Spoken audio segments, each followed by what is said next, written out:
How do you lead your family? Have you considered how considerate you are? I haven't. Well, let's consider it together. Let's do. All right. We want to talk about not just being an effective parent, but how can we do it to not just raise our kind and considerate children, but be the message of consideration in the process. Mama says namaste. Mama says namaste. Making a family can be easy and fun. Oh yeah, but raising a family can be a whole different story. From spouses to kids to the crazy daily grind, life often directs us away from connection and more into reactive chaos. If you're tired of that cycle and are seeking something beyond the picket fence blues, this is the show for you. I'm Ashley. And I'm Nathan. And we're here to take you from chaos to clarity by bringing awareness and intention into your home, not waiting for one day, and highlighting how the uniqueness in each of us strengthens all of us. Take a deep breath in and let's start a brand new day. With Mama says namaste. This episode was once again brought to you by my friend Deb and Gino, because I am always so inspired by the business-focused leadership emails that I get from her that really have a great grasp of understanding why personality style can really give you deeper insights and help you to lead more effectively for others. And so she's founder of Strength Leader, and I've mentioned many times before that she was kind of the catalyst and the inspiration where I got started with Mama Says Namaste, because she handed me a lot of this first materials I got started with and kind of building my confidence about what I was doing and sharing about personality assessments and how to help families learn. So she's contributed a lot to what I've already done. And so when I get these leadership emails from her, we oftentimes see a really great translation to how we can bring it into family. And so when we got an email this week that talked about, have you considered how you lead or how to be a more considerate leader, I thought this could be a good conversation for us bringing into the home. Yeah, I mean, if you really boil down to the whole personality style thing, it really is about how you interact with others. Mm-hmm. And we spend a lot of money and energy and time in those interactions that make us money. So, we'll spend that on the business side, learning how to work with our team or to expand your clientele and things like that.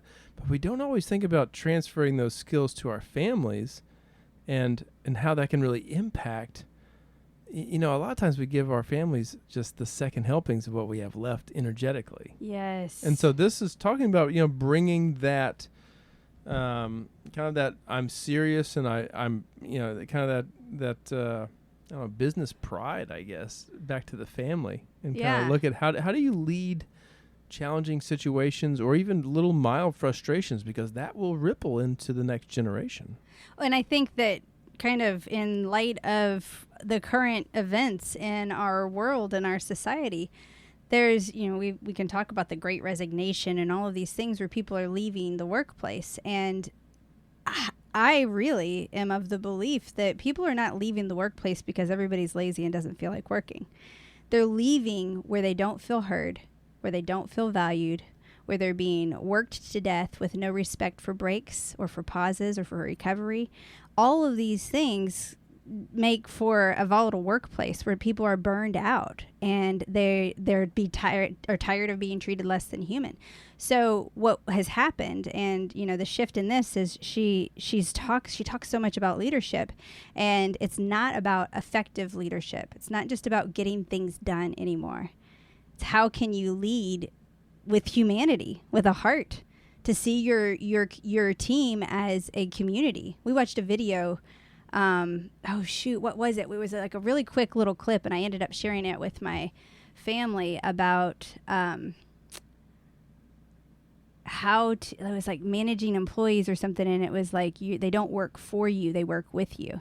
Oh no, I know what I'm talking about? Yes, yeah. What was that? Oh, it was just a little clip that was just talking about how sometimes business owners can just forget that they own all the equity in the business, and they want their employees to act like they have equity in the business, but they don't give it to them.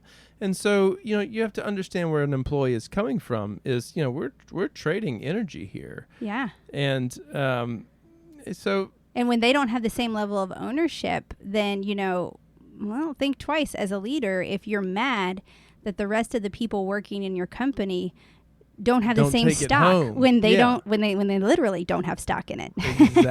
Exactly. Right. But it's just kind of changing that perspective. And, the same is true for our families. Sometimes we don't even offer our children stock in the family and how it will operate. Very much so. And so it's something to think about as you're looking at, well, how do I lead, or how do I expect people to act in the family? Well, if you're not giving them that empowerment, and you're not giving them some level of control in their life and in that family model, well, then they're just an employee. And so, how do you run your family, and how does that look? Yeah, right. It's so valuable for us to have those conversations on what type of family do you want to have. And you've got the authoritarian household, and I know even us, and as much as we want to step up and be the great parents, there are those moments where it's real tempting to just say, because I said so, like, back off. I told you to do it.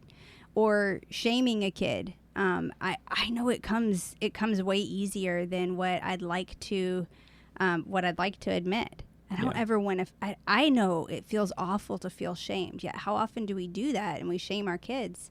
And you should know better. And a lot of times, we're at a point now where our kids are in their golden years. So with our youngest being 10, it is kind of like, hey, we've been down this road before. You should know better. But the reality is, they still have the maturity and the impulsivity and the forgetfulness of their age, and they don't always get it right, even if they do know better.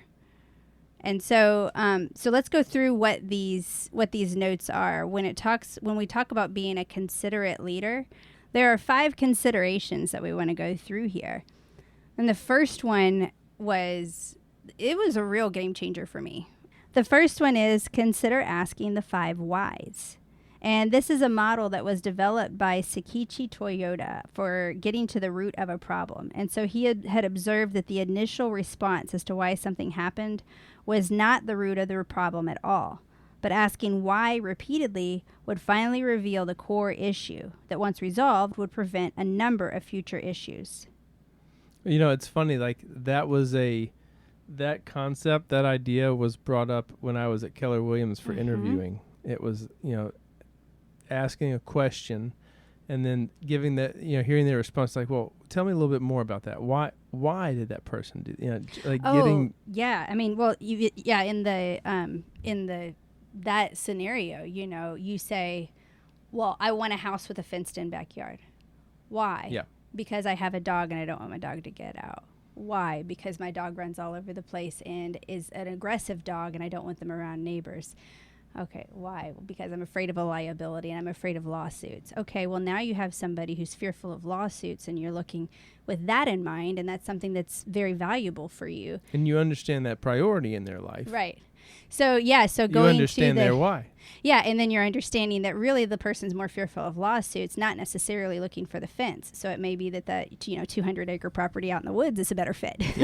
Yeah. Right, and so getting to the root of why can help you understand a little bit more. But that just echoes back to just, instead of reacting, be curious. Yes. And so instead of reacting, can you ask why? Why did you do this? And we have done this with our children, and oftentimes there's a lot of innocence. I did it to, they didn't think about the action or the consequence of something. It was out of curiosity of seeing how something ticks or how something moves. And so the more you can dig into why, and the reason it's the 5 whys is each layer of why can go deeper, where you're really getting to the feelings and the emotions around it. And that's what we talk about so much when it comes to setting goals. It's not just set a goal, but what does it feel like to you? Yeah, what is that desired outcome feeling? Yeah, because we're sitting in the feelings, and so often we don't connect that, and we just are looking for these desired outcomes. and we're not even recognizing what emotions come with it, and then struggle with handling that. How do we grapple with those emotions? So, number 1, ask your 5 whys. Number 2, consider the application of strengths. Yeah, I mean, this is just kind of allowing your players to play where they play best. Like, I remember we had a group of kids running on a beach one time, and I looked at Ellie, and Ellie was kind of struggling at this point to kind of find her place and find her role in the family. And she was just slamming into some things, and it was really frustrating for her. And I said, Ellie, I got a group of kids down there that don't want to leave the beach, and all the parents need them to get to the car. Can you try to make it as fun as possible to get this group of 13 kids up to that parking lot? And she's my high eye. She loves to deal with kids. She loves to interact. She loves a challenge. And so I watched her take kids down to the beach and lure them and, give them what they want, anything that she wanted, like one last taste of the ocean, and then took the group up to the campground. I mean, to the parking lot where our cars were. And so, in the reverse of that, like Clara, who's more of an introvert and I would never ask her to do that. I'd ask her, explain this piece of, share about this piece of nature that people don't understand. Right. She'd be great for that. But it's just kind of recognizing, what weakness is out there that your family can fulfill. What needs to be helped? Where can they support? Like when we had our CIA friends, one of the things that he would talk about awareness and, being aware of what was going on was taking your assets, and your kids are your assets, and looking at, how do they interact and how can you coach them through those interactions so it best supports safety and security for the whole group. So yeah, just finding the way, the biblical idea of, train up a child in the way they are bent, is finding those, I remember being in real estate, and they would say, well, you can spend 10,000 hours trying to get really good at something, or you can do what you really do well naturally in 10 minutes. And so, it's kind of helping them find their cheat sheets, like help them find the low-hanging fruit. How do they access that now? Right. Because life is going to get more complicated. And so the more wins they get with that low-hanging fruit now, the better. Yeah, I mean, sometimes we self-sabotage just by, if something comes easy to us, we think, well, that's not our thing. Right. And then we end up, like, we push towards drudgery.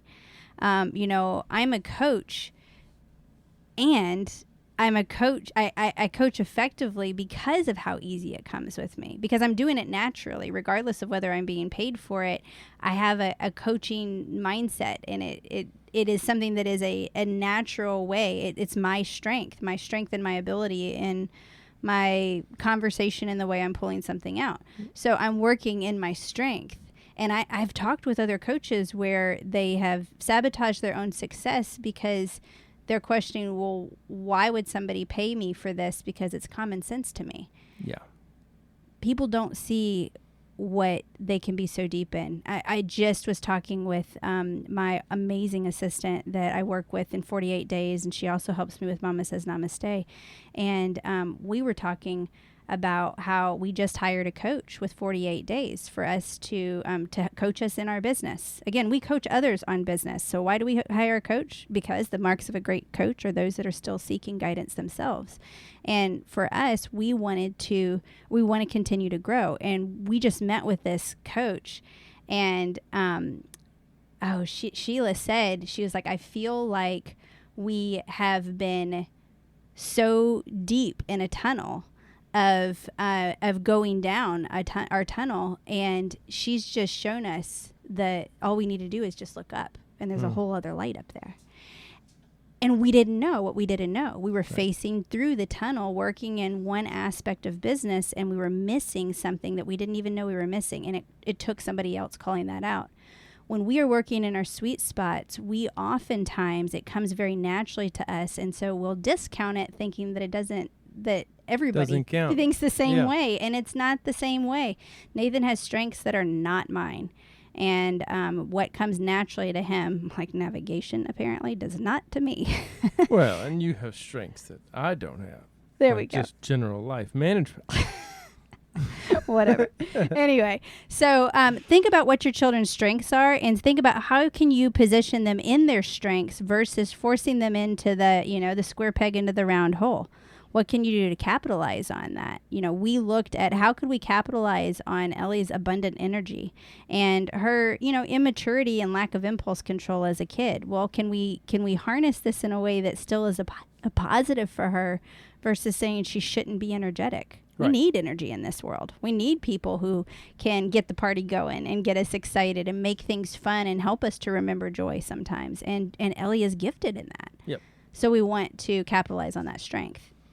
So our next one here is considering realistic goals and timelines, which falls into capitalizing on that strength. Like when you see that low-hanging fruit, don't set a goal that's like, okay, we're going to 10x your personality. I've been so guilty of this. Oh, yeah. I mean, we're going to do it. Like, you see it, I see it. Now let's shoot for the stars. And that's okay. I mean, for the personality, for the right personality, that's a good setup. But for somebody like my me, style of ready, fire, aim, it's man, great. I'm going to burn out trying to launch. Like, okay, you see something I don't. Okay, let's go. Let's try this. And then, and so, find something that's low. Find something that is achievable. Find a win so that you can encourage that behavior. That kind of that bend that is kind of that acceptance that we're all looking for in the world. I remember us going through this, and we have the talks with our girls about, picking up after themselves and having everything have their place. And, I'm ready for, as soon as we've had that talk, everything has a bin, everything has a label, the whole house is cleaned up, and everything's organized. And Nathan, I remember you calling me out and being like, look, it's one thing. Bind your shoes. Have your shoes at the door. That's it. The only thing we are working on this week is for our kids to know where their stinking shoes are. That's it. Right. And oh man, it was really hard for me not to want to, we've had the conversations enough now. Everybody needs to step up. But the reality is we're a traveling family. Things are constantly moving around. All of our kids were young. We were getting in the rhythm of things. And all we needed is those blasted shoes to be in one spot. Yeah, we just needed one win. Yeah. One little win, that's it. Yeah. Now we can get out the door. Now we can get from the door to anywhere. Oh, the irony that we're talking about that one. And today we had to turn around because a child forgot a pair of shoes.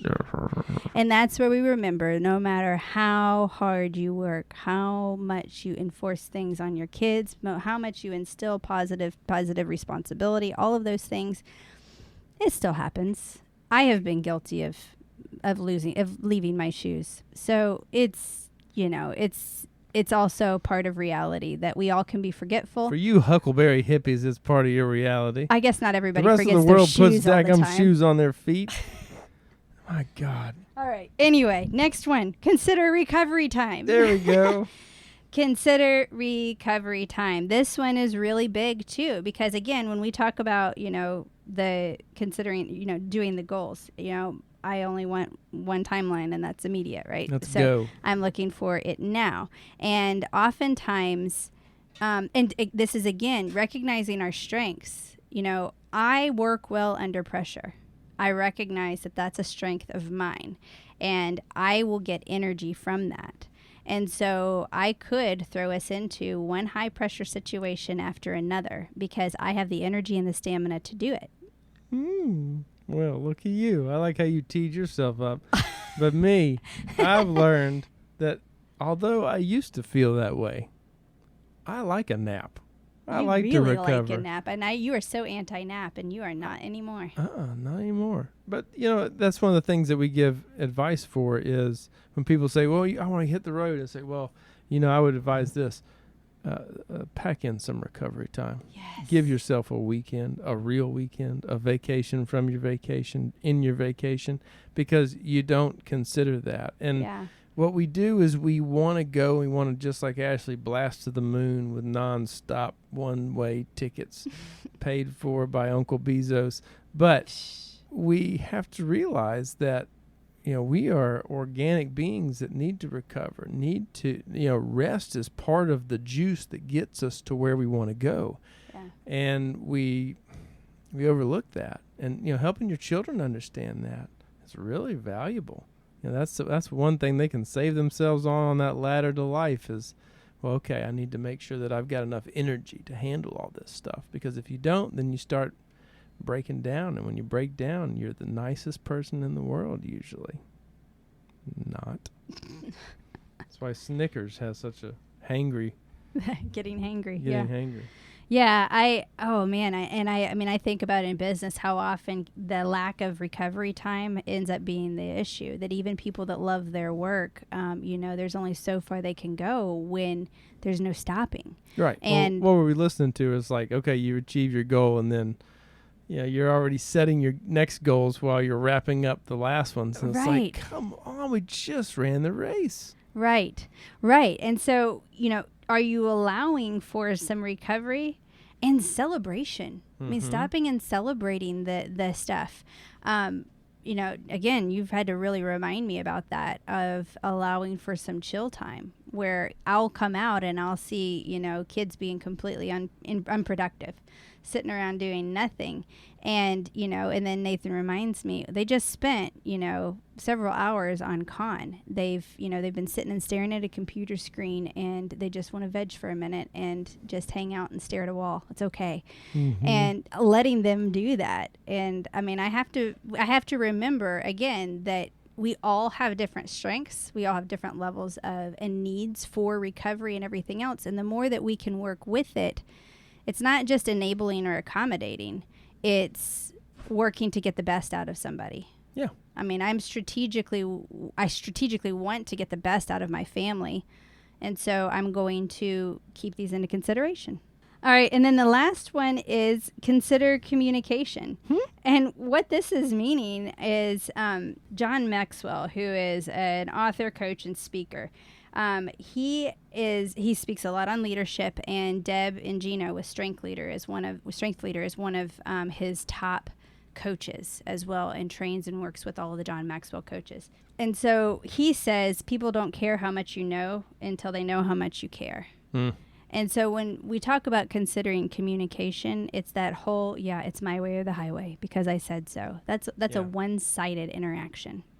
Yeah. Are you communicating with your family in a way that encourages interaction, or are you making demands?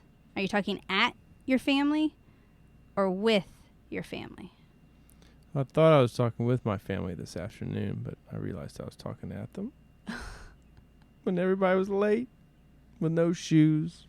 Yeah. Well, whatever. Such is life. You got to give yourself some mulligans on that. I mean, you do what you can. You try a little red light, green light. But with communication, you just have to try and see what fits that person. That's the thing about communication. You're trying to see how you can communicate to that one person. And you're looking at 5 different faces. And so you're trying... In your home. In my home. And so, or 4 different faces. And so, you're just trying to get the point across in, 3 or 4 different ways. And so being aware of how you communicate, how to communicate, like that's one of the things I would ask when I was in real estate is, how do you like to be communicated? Do you like text, email, or call? Can you imagine asking your children that? How do you like to be communicated to? Right. How, is there a time you felt really heard by me? What was that like? And that's a question where was to I ask. supported, or how did I support you? Asking some of those questions can really help. I mean, for my kids, if I'm going to communicate to Clara, I'm going to be, not that I get it right all the time, but I'm going to have a much better interaction if I check in and I say, hey, is this a good time to talk? Than if I barge in with an agenda. And if I'm going to talk with Ellie, is there a fun aspect of it? She's been clear with me that, I could have jumped to the conclusion that our high bubbly personality who loves to be the life of the party and enjoys attention, that she would love to have surprises. Yet she's the one that does not. She doesn't enjoy being surprised. And the only way you know that is because I talked with her, because we had a conversation, and I thought, what? That doesn't seem right. But it was her, and that's the thing. I'm not going to anyone else, any other book or anyone else, to find out what my child likes and doesn't like. because there can be all kinds of books that can say that they are going to be a certain way, but they're not my Ellie. Right. My Ellie has opinions and thoughts of her own, and even as I learn how she is naturally bent, she is learning and trying on different ways of bending right now. Something to consider as a parent. Right. And so I want to give grace for that. And the best way that I can do that is keep the communication open. So we're just checking in. So as she grows, I'm growing in my understanding of her as well. And being curious and asking questions is the best way to do that. Well, tell me a little bit. How does this make you feel? How do you feel more confident? What's in there? And just being curious and asking questions and letting them do most of the talking is a interesting way to figure out how they're kind of leaning or bending. So, will you be remembered as an effective and considerate parent by your children? Is that a legacy that you can leave for them? So our challenge is to consider these 5 things. Consider asking the 5 whys. Consider application of strengths. Consider realistic goals and timelines. Consider that recovery time. And consider your communication. Think about how you are addressing these in your home so that it is a home where every voice is heard. Doesn't mean that every single person has the same decision-making capability, but Right. it means that every voice is heard in your home so that we can really understand and bring out those strengths that create a greater synergy than any of us as an individually. And we celebrate how The uniqueness in each of us strengthens all of us. Namaste. 1, 2, 3. Up with the rising sun, already on the run. Mama says namaste. Life is a tangled mess, and you don't have to stress. Mama says namaste. 'Cause today I will stand up and be all the change that I want to see in this world. Boys and girls, you gotta have to stand up to be free. Namaste in your home. Take a deep breath in and let's start a brand new day. With Mama says namaste.